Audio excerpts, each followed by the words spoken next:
வணக்கம். நம்ம பார்க்க போகிற சமையல் என்னென்னு பார்த்தீங்கன்னா, ஒரு அருமையான நோய் எதிர்ப்பு சக்தியாலே இருக்கிற மாதிரி முருங்கைக்காய் ரசம் நம்ம பார்க்க போகிற சமையல் மாதிரி பார்த்தீங்கன்னா, மலை சீசனுக்கு ஏற்ற மாதிரி ஒரு அருமையான மூலிகை ரசம். வாங்க அது எப்படி செய்யலாங்கிறது வெற்றிலை போடலாம். இதில் பார்த்தீங்கன்னா ஒரு 10 பீஸ் வர மாதிரி முருங்கைக்காய் சேர்த்துக்கலாம்.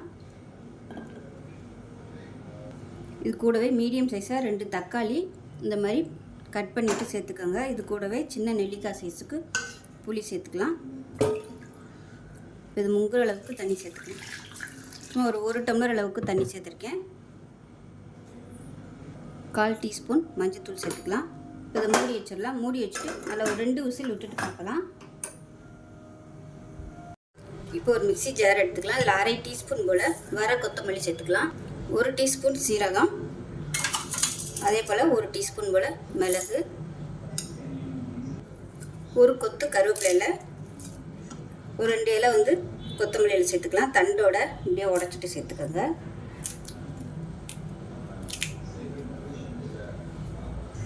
இப்போ இதில் ஒரு 3 பல் பூண்டு சேர்த்துக்கலாம்.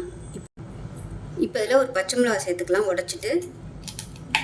இப்போ இதை அரைச்சிட்டு பார்க்கலாம். இப்போ பாருங்கள், குக்கரில் வச்சது நல்ல விசில்லாம் போயிடுச்சு. இப்போ அதை ஒரு மிக்சி ஜாரில் சேர்த்துக்கலாம்.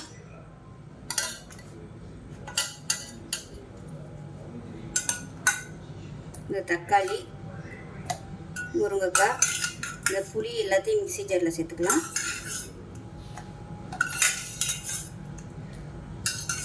சேர்த்துட்டு கொஞ்சமாக தண்ணி விட்டுக்கலாம்.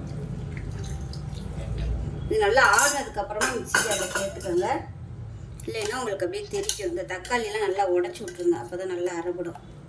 இப்போ சூடாக இருக்குது. இது ஆறுனதுக்கப்புறமா நல்லா மிக்சியில் ஆன் பண்ணிவிட்டு நல்லா நைஸாக அரைச்சிட்டு பார்ப்போம். இப்போ பாருங்கள், நல்லா அரைச்சி கொண்டு வந்துட்டேன். இது நம்ம வடிகட்டி எடுத்துக்கலாம்.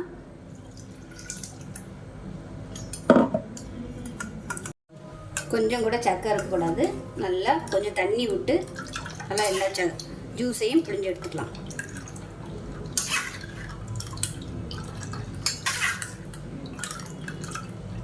இந்த ரசம் சின்ன பிள்ளைங்களுக்குலாம் இந்த மாதிரி நீங்கள் முருங்கைக்காய் போட்டு வச்சு கொடுத்தீங்கன்னா நல்ல எதிர்ப்பு சக்தி கிடைக்கும். ரொம்ப நல்லது இந்த மாதிரி ரசம் வச்சு கொடுக்குறது. நார்மலாக எப்பயும் போல ரசம் வைக்காமல் இந்த மாதிரி நீங்கள் வச்சு கொடுக்கலாம். நல்லா எதிர்ப்பு சக்தியும் கிடைக்கும். நல்லா எல்லா வயசுலேயுமே சாப்பிட்லாம். சின்னவங்கலேருந்து பெரியவங்க வரைக்கும். வயசானவங்களுக்குலாம் இந்த மாதிரி ரசம் வச்சு கொடுத்தீங்கன்னா நல்லா ஹெல்த்தியாக இருக்கும். அவ்வளோதான், நல்லா வடிச்சாச்சு. இப்போ நம்ம ரசம் எவ்வளோ தேவையோ அதுக்கு தகுந்த மாதிரி தண்ணி ஊற்றி ரெடி பண்ணி வச்சுக்கலாம். இது தரமாக ஒரு 3 பேர் சாப்பிட்ற அளவு நான் இன்றைக்கி ரெடி பண்ணியிருக்கேன். ஒரு பேன் எடுத்துக்கலாம். தேவையான அளவுக்கு எண்ணெய் விட்டுக்கலாம். இப்போ எண்ணெய் நல்லா சூடாயிருச்சு. 1 டீஸ்பூன் போல் கடுகு சேர்த்துக்கலாம். 2 வெந்தயம் சேர்த்துக்கோங்க வாசனைக்காக. அது கூடவே கட்டி பெருங்காயம் சேர்த்துக்கலாம். 3 வரமிளகாய் சேர்த்துக்கலாம். கொஞ்சமாக கருவேப்பிலை சேர்த்துக்கலாம்.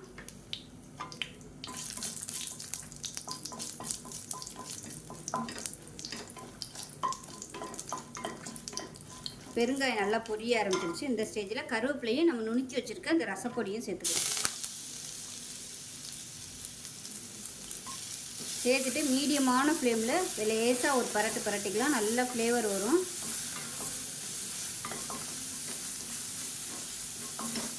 நல்லா பரட்டி விட்டாச்சு. இந்த ஸ்டேஜில் நம்ம ரெடி பண்ணி வச்சுருக்க அந்த தண்ணியை சேர்த்துக்கலாம்.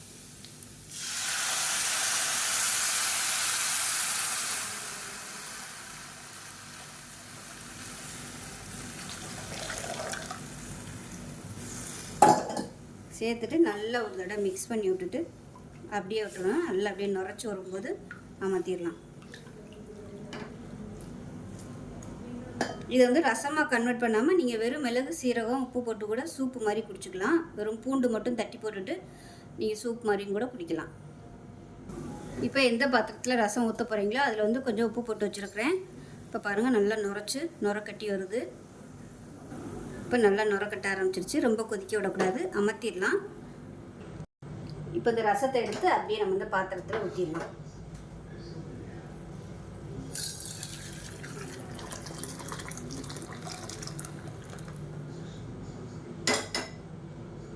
மேலாப்பில் கொத்தமல்லி சேர்த்துக்கலாம். அவ்வளோதான், அருமையான முருங்கைக்காய் ரசம் ரெடி ஆயிடுச்சு. டேஸ்ட்டு சூப்பராக இருக்கும். நல்ல எதிர்ப்பு சக்தி கிடைக்கும். சின்ன பிள்ளைங்களுக்குலாம் இந்த மாதிரி ரசம் அடிக்கடி செஞ்சு கொடுங்க, நல்லா விரும்பி சாப்பிடுவாங்க. ஸோ இதே மாதிரியே செஞ்சு பாருங்கள். செஞ்சு பார்த்துட்டு எப்படி வந்துச்சுங்கிறத சொல்லுங்கள். வீடியோ பிடிச்சிச்சின்னா லைக் பண்ணுங்கள், கமெண்ட் பண்ணுங்கள், சேனலை சப்ஸ்கிரைப் பண்ணுங்கள், பக்கத்தில் பெல் பட்டனையும் ப்ரெஸ் பண்ணுங்கள். நன்றி.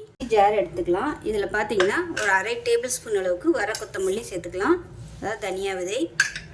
அது கூடவே 1 டேபிள் ஸ்பூன் சீரகம்,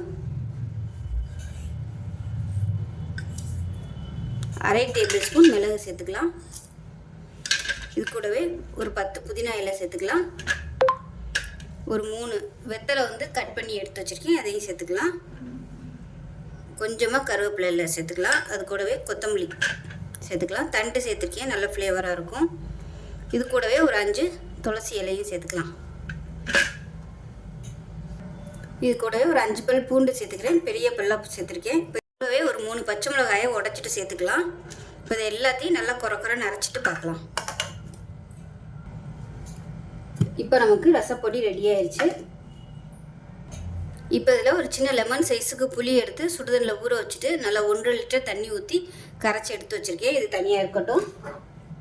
இப்போ இதில் பார்த்தீங்கன்னா நல்லா ஒரு மீடியம் சைஸாக 3 தக்காளி, நல்லா குட்டியாக வந்து ஒரு 3 தக்காளி எடுத்துருக்கேன். பெருசாக இருந்தால் 2 போதும். நல்லா பொடியாக கட் பண்ணி வச்சுருக்கேன். இப்போ ஒரு கடாய் எடுத்துக்கலாம். தேவையான அளவுக்கு எண்ணெய் விட்டுக்கலாம். எண்ணெய் சூடானதும் 1 டீஸ்பூன் போல் கடுகு சேர்த்துக்கலாம். ஒரு 2 வெந்தயம் சேர்த்துக்கலாம். இப்போ இதில் உளுந்து சேர்த்துக்கலாம். ஒரு 3 வரமிளகாய் சேர்த்துக்கலாம். இது எல்லாமே நல்லா பொரியட்டும். இப்போ இதில் கட்டி பெருங்காயம் சேர்த்துக்கலாம். தூள் வச்சுருந்தீங்கனாலும் தூள் சேர்த்துக்கோங்க.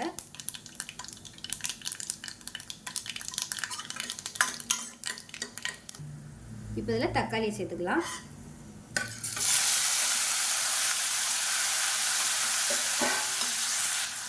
இப்போ இதில் மஞ்சள் தூள் சேர்த்துக்கலாம்.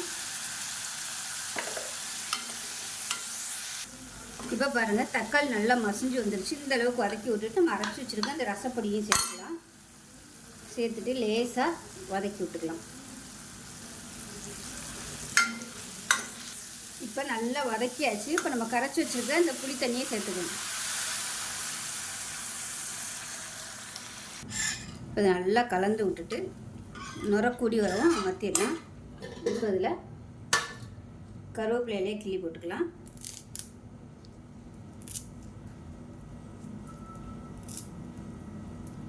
அது கூடவே கொத்தமல்லி இலையும் கிள்ளிட்டு சேர்த்துக்கலாம்.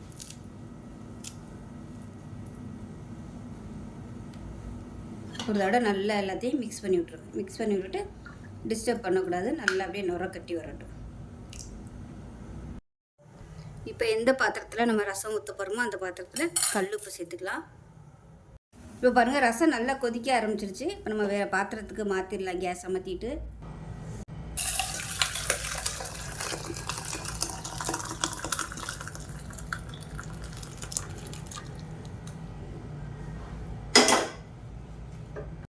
இப்போ நமக்கு அருமையான ரசம் ரெடி ஆயிடுச்சு. இந்த மழை சீசனுக்கு இது மாதிரி ரசம் அடிக்கடி செஞ்சு சாப்பிடுங்க. இது வந்து சாதத்துலேயும் ஊற்றி சாப்பிட்லாம்.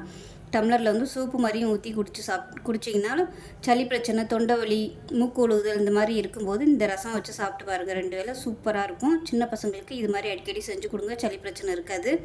நல்ல செரிமான சக்தியும் கிடைக்கும். ஸோ இதே மாதிரி செஞ்சு பாருங்கள். செஞ்சு பார்த்துட்டு எப்படி வந்துச்சுங்கிறத சொல்லுங்கள்.